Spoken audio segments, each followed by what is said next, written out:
Hello everybody. Hi. Welcome back to another episode of Sans Gluten. Yes. Not a gluten to be found. In this episode we are staying on the South Texas tomato gravy train, keeping it very simple, and we're going to do chicken with calabaza, and I just butchered that, so we're going to do calabaza con pollo. Just Tex-Mexed it up a little bit. Essentially it's just zucchini in a tomato sauce with chicken.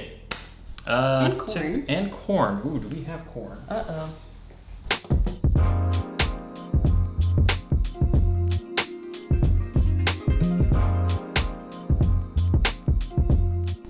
There's corn in it. I was told we had, yes. We do. We have corn. We have the corn. We have almost the corn. a disaster. Just and frozen corn because we're practical here at Sans Gluten. just because it's fresh doesn't mean that it's good. Sure. Because it's packaged at the peak of sweetness. We should give them like a quick Spanish lesson. You know what I'm saying? Technically means gourd. Oh, does it? Well, I mean, pumpkin is also calabaza. So it's Oh. squash. Yeah. Which pumpkin is a squash, zucchini is a squash. Yeah. But there's also a squash called calabaza. Which is actually preferred. You're right. It's just Mexican squash. We do not have that today because the stuff at the grocer was limp and noodly. The green guys were a little bit more erect. And I used a very suggestive word and then you're putting it near your mouth for the internet to see. Let's get started.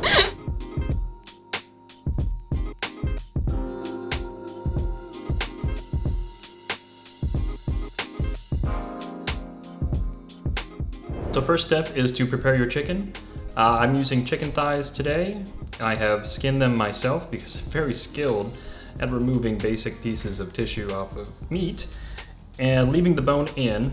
And you're just gonna put them on the stove, medium-high heat for a few minutes just to brown on each side, get them mostly cooked before you toss everything else in there.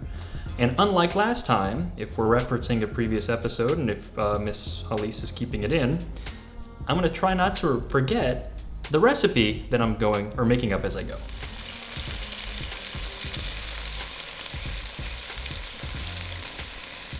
All right, transition the chicken into the pot, sauteing for a few minutes per side, probably gonna look for about 3 or 4 minutes. Wash your hands, salmonella reasons. Take your dirty cutting board, throw it wherever you're gonna put your dirty dishes. Grab a clean cutting board, clean knife, and we're gonna get chopping.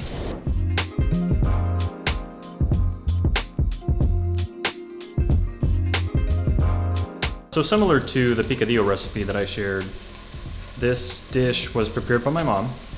So the take on this is a little bit more, I would say basic, but it really just depends on the vegetables. Again, tomatoes and salt in a sauce, it just really adds up to something. I mean, the Italians are onto it. Mexican cuisine focuses heavily on it too. It's great.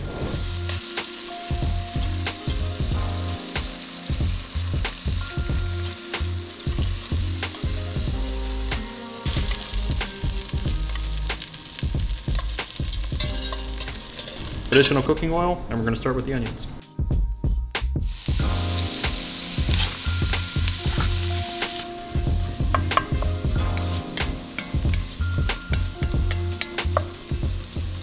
All right, so just to explain the order of operations a little bit, we started with the chicken. Chicken takes a little bit longer to cook. Don't want cross-contamination, so we cooked it on its own.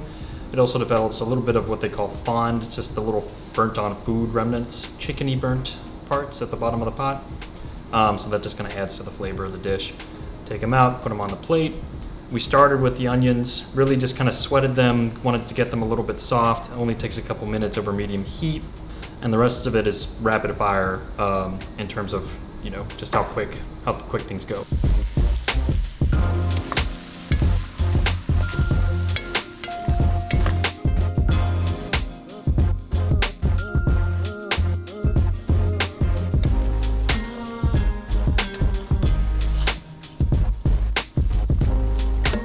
Each time that you add something new, give it a good stir.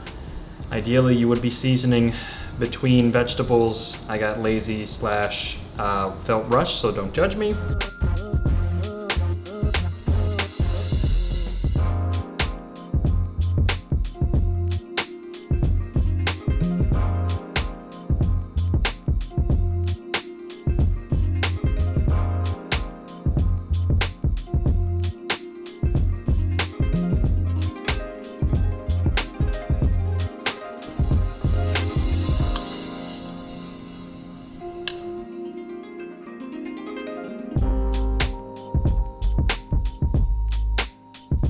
Add the chicken at the very end, the very top. It's all going to steam and cook all the way through. Give it about 20 minutes over medium-low heat. The tomatoes will have given all of their juices, and the zucchini would start to soften more or less. This dish is probably going to take about 40 minutes to cook, so all in about another hour again, unless you're doing an Instant Pot sort of thing. And secretly, we took the skins off the chicken and then we added them to the oven. They're not good for you, but we're gonna eat them now. I'm just here to get awesome slow-mo shots of cutting and chopping, and to eat the food. This isn't good for you, but it's good for your soul. This is what my grandmother used to make and feed us. She would take the skins off and crisp them on their own. Yeah. As a little snack. My family did this too. It's the same grandma that gave me coffee when I was younger. She was awesome. God rest her. Oh, they were not good for you. They're not good for you, but they're good for your soul. My soul has high cholesterol. Anyway, now we wait.